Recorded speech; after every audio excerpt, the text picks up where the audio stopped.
Light commercial vehicles के जगत में अशोक लेलैंड का नाम मशहूर है उसके दोस्त कमर्शियल व्हीकल की वजह से, क्योंकि सालों से दोस्त अपने किफ़ायती कैरेक्टर के लिए जानी जाती है। पर सच्चाई ये है कि बिज़नेस में अगर आपको प्रॉफिटेबिलिटी बढ़ानी है, अगर आपको मुनाफा बढ़ाना है, तो आपको इलेक्ट्रिफिकेशन की ओर जाना ही होगा। और इसको मद्देनज़र रखते हुए अशोक लेलैंड ने निकाल दी है अपनी 2 नई electric light commercial vehicles switch mobility brand के अंडर।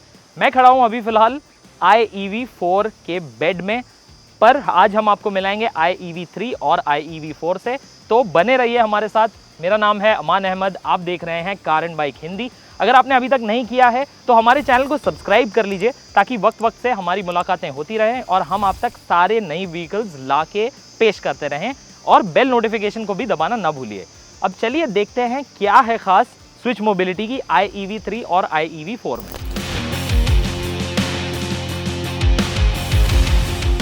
2023 में अशोक लेलैंड ने पहली बार दिखाई थी IEV3 और IEV4, पर इनकी बिक्री शुरू हुई इस साल और पिछले 4 महीनों में कंपनी का कहना है कि 350 से ज्यादा गाड़ियां ऑलरेडी बिक चुकी हैं। और पहली नजर में समझ आ जाता है कि खरीदारों को कंफर्टेबल महसूस कराने के लिए दोनों LCVs को एक फेमिलियर सी लुक दी गई है। भले ही इसका नाम और इसकी पहचान अलग हो, स्विच की IEV3 और 4 रेंज अभी भी अशोक लेलैंड की दोस्त की तरह ही दिखती है और वो काफ़ी ज़रूरी है एक फेमिलियरिटी का सेंस देने के लिए। काफ़ी लोग कई साल से दोस्त का इस्तेमाल कर रहे हैं और IEV रेंज भी वो ही सेम रिलायबिलिटी ऑफर करेगी। इसीलिए अशोक लेलैंड ने डिज़ाइन और स्टाइलिंग के मामले में ज़्यादा चेंजेस नहीं किए हैं। मेरे साथ अभी जो खड़ी है ये है IEV4। दोनों में से ये बड़ी है और इसका बेड भी बड़ा है। इसका पेलोड कैपेसिटी है 1.7 टन। जल्दी से IEV3 में बैठ के देखते हैं कि अंदर से ये कैसी है। यहाँ आप देख सकते हैं दरवाज़ा काफ़ी वाइड खुला है, लेकिन अंदर चढ़ने के लिए कोई हैंडल नहीं है, तो आपको बस स्टीयरिंग का सहारा लेके ही अंदर चढ़ना होगा। यहाँ पे एक स्टेप दिया हुआ है। अंदर बैठ के सबसे पहली चीज़ जो मुझे रियलाइज़ हो रही है वो ये है कि यहाँ पे जगह ज़्यादा नहीं है। फिलहाल मैं नॉर्मली बैठा हूँ ड्राइवर्स सीट में, लेकिन मेरा राइट एल्बो और राइट नी दोनों ही दरवाजे को टच हो रहे हैं और ज़्यादा मेरे पास रूम नहीं है यहाँ पे हाथ फैलाने के लिए। और दरवाजे में कोई स्टोरेज बिन भी नहीं दिया गया है। जो इंटीरियर कलर स्कीम है वो काफ़ी इंटरेस्टिंग है, गाड़ी की तरह रखी गई है। ऊपर का हिस्सा बेज में फिनिश्ड है, नीचे का हिस्सा चॉकलेट कलर में फिनिश्ड है और सीट्स भी बेज हैं। ये बहुत जल्दी गंदी हो सकती हैं रेगुलर यूज़ में। नीचे आप देखेंगे कंसोल यहाँ पे बना हुआ है और यहाँ पे कोई गियर सिलेक्टर नहीं है। यहाँ पे बटन्स दे दिए गए हैं रिवर्स, न्यूट्रल, ड्राइव और स्पोर्ट के। यहाँ पे थोड़ा सा स्टोरेज स्पेस दिया गया है, यहाँ पे आप लूज चेंज वगैरह रख सकते हैं। ये फ़ोन होल्डर है जो कन्वीनियंट ज़रूर है, बट इसकी पोजीशनिंग थोड़ी नीचे है, तो आपको उसे यूज़ करने में थोड़ा सा डिफ़िकल्टी आ सकती है। मेरे सामने है digital instrument cluster, so basic जो भी इन्फॉर्मेशन है वो सब आपको यहाँ मिल जाएगी।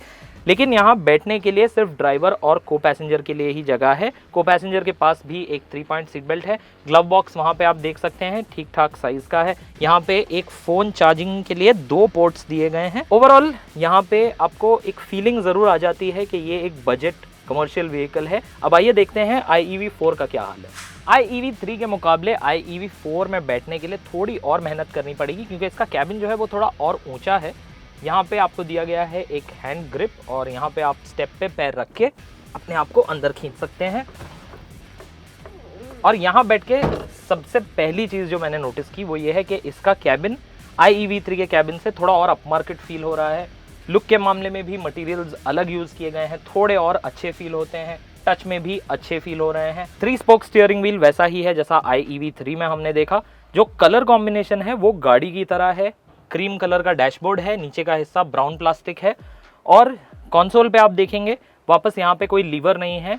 गियर सिलेक्टर के लिए बटन्स दिए गए हैं। उसके ठीक बाजू में 2 चार्जिंग पोर्ट दिए गए हैं आपके फ़ोन के लिए। यहाँ पे साउंड सिस्टम के लिए बंदोबस्त है, बट ऑब्वियसली यहाँ पे कोई साउंड सिस्टम दिया नहीं गया है। इंस्ट्रूमेंट क्लस्टर भी डिजिटल है जैसा हमने IEV3 में देखा और लुक में भी कुछ वैसा ही है, सेम इन्फॉर्मेशन आपको मिलती है। दरवाजे में एक बॉटल होल्डर बना हुआ है जो IEV3 में नहीं है। एंड जनरली ड्राइवर सीट में थोड़ी जगह ज़्यादा है ड्राइवर के लिए, कंफर्ट के हिसाब से ये बेहतर है। यहाँ पे आप देखेंगे सीट भी 2 दी गई है ड्राइवर सीट के बाजू में, क्योंकि यहाँ पे 3 लोग बैठ सकते हैं इन टोटल। सीट बेल्ट भी दी गई है तीनों पैसेंजर्स के लिए, लेकिन जो मिडिल पैसेंजर है उसके लिए सिर्फ एक लैप बेल्ट दी गई है। और ये जो कलर यूज़ किया गया है अपहोल्स्ट्री के लिए, क्रीम कलर, ये मुझे नहीं पता कि कितने टाइम तक अच्छा दिख पाएगा, क्योंकि रेगुलर यूज़ में, रफ़ यूज़ में ये बहुत जल्दी गंदा हो सकता है। बाकी यहाँ पे रूम वैसे अच्छा है, शोल्डर रूम भी अच्छा होना चाहिए 3 पैसेंजर्स के लिए, और कंफर्ट के मामले में ये IEV3 से बेहतर जरूर है। दोनों LCVs का यूज केस अलग है। जहां IEV3 को शहर के अंदर सामान ट्रांसपोर्ट करने के लिए डिजाइन किया गया है, वहीं IEV4 इंटरसिटी गुड्स ट्रांसपोर्ट के लिए बनाई गई है। इसी को ध्यान में रखते हुए दोनों की टेक्निकल कॉन्फ़िगरेशन में भी फर्क है। यहाँ नीचे जो आप देख रहे हैं ये लगी है IEV की बैटरी पैक। IEV3 में बैटरी पैक की कैपेसिटी करीब 25 किलोवाट आवर की है। यह है IEV4, इसकी कैपेसिटी लगभग 32 किलोवाट आवर की है, और इसमें चार्जिंग टाइम जो है वो 8 घंटे का है रेगुलर AC चार्जिंग के ज़रिए। अगर आप चाहें तो एक फास्टर AC चार्जिंग का ऑप्शन है, बट उसके लिए आपको करीब 25,000 रुपये और पे करने होंगे। वो आपके चार्जिंग टाइम को 8 घंटे से 4 घंटे पे ले आएगा।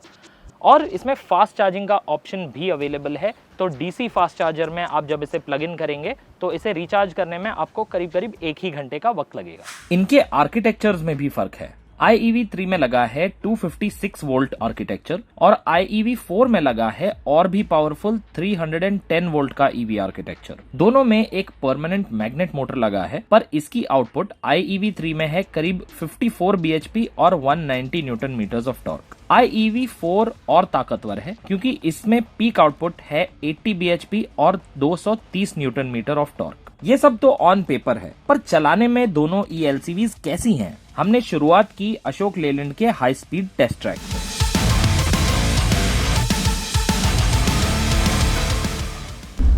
तो अब मैं चला रहा हूँ IEV3 को हाई स्पीड टेस्ट ट्रैक पे। हाई स्पीड कह के भी यहाँ पे हमें लिमिट दी गई है 60 किलोमीटर प्रति घंटे की, पर मैं आपको ये बता सकता हूँ कि इसके परमानेंट मैग्नेट मोटर से परफॉर्मेंस काफ़ी एडिक्वेट मालूम हो रहा है। आप जैसा देख सकते हैं मैं बहुत ही आराम से अभी 30 से 40 की स्पीड कर पा रहा हूँ, और अगर मुझे एक्सेलरेट करना हो तो भी मैं उसे फटाक से कर सकता हूँ। स्पोर्ट मोड में डाल के देखते हैं कैसा है इसका रिस्पॉन्स। ये मैं निकला आगे एक दोस्त के, और जैसा आप देख सकते हैं 56 की स्पीड तक मैं काफ़ी आसानी से पहुँच चुका हूँ। स्पोर्ट मोड में IEV3 स्पीड थोड़े और अच्छे तरीके से पकड़ती है। जैसा कि आप देख सकते हैं अभी मैं ऑलमोस्ट 65 किलोमीटर/आवर तक पहुंच चुका हूं। इसकी रोड होल्डिंग भी वैसे अच्छी है, ग्रिप ठीक ठाक मालूम हो रही है। स्टीयरिंग व्हील लाइट है इस स्पीड पे भी, तो आपको मैनेज करने में कोई दिक्कत नहीं आएगी। जैसे जैसे आप स्पीड पकड़ते हैं वैसे स्टीयरिंग का वेट थोड़ा सा बढ़ता है, जिसकी वजह से आपको हाई स्पीड से चलाने में थोड़ा कॉन्फिडेंस और मिलेगा। और ये मैंने टच कर ली इसकी टॉप स्पीड जो है 71 किलोमीटर/आवर की। स्पीडो पे 71 दिखा रहा है, और उस पे ही जाके ये लिमिट हो जाती है क्योंकि रेंज भी कंजर्व करनी है। IEV3 के बाद बारी थी IEV4 को ड्राइव करने की। परफॉर्मेंस के मामले में IEV4 नोटेबली ज्यादा स्ट्रॉन्ग है, और वेट ज्यादा होने के बावजूद इसका पिकअप काफी लीनियर है। ट्रैक पे मैं इसको इसकी 80 किलोमीटर प्रति घंटे की टॉप स्पीड तक ले जाने में सफल रहा, पर IEV4 की ऊंचाई की वजह से हाई स्पीड पे वो थोड़ी अनस्टेबल मालूम होती है, और बिना पेलोड के इसकी राइड भी काफी बाउंसी है। और दोनों ही व्हीकल्स में जो ड्राइव मोड सिलेक्शन बटन्स हैं उनकी बैकलाइट तेज धूप में नजर नहीं आती, जिसकी वजह से आपको डबल चेक करना पड़ेगा कि आप किस ड्राइव मोड में हैं। दोनों LCVs को हाई स्पीड टेस्ट ट्रैक पे चलाने के लिए हमें सिर्फ 2 ही लैप्स मिले, और इसके बाद हम बढ़े ग्रेडियंट टेस्ट की तरफ। अब देखते हैं IEV3 10 डिग्री के स्लोप पे कितनी आसानी से चढ़ सकती है।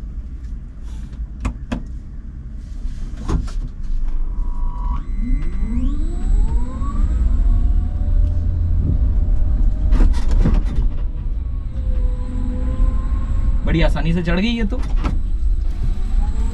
टॉर्क का कमाल है।